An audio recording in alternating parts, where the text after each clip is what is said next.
Hey bosses, in this video I'm going to introduce you to SEO and social media settings within Book Like a Boss. If you go to settings from your page, you'll see there's this social and SEO button. Just click that. You see here, you can hide your Book Like a Boss pages from all search engines. If it's unclicked, then it'll appear in search engines, and if it's not, then it won't.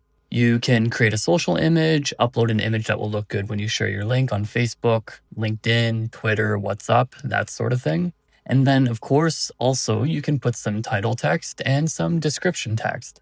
Now, what's even cooler than this is that if you go into any of your specific appointments or products or services, and we'll just edit this as an example, you'll see there's also a section here called Social and SEO. So you can do this for every individual booking page. And so if you have a page that you don't want to be in a search engine, for example, it's private for clients or for any reason, or if you want to have a special image for that page when marketing it or selling it and sharing it on social media, then you can unclick global and then just customize it for every specific page that you have. And that's how you can modify your booking page's social sharing and SEO text. I hope that helps.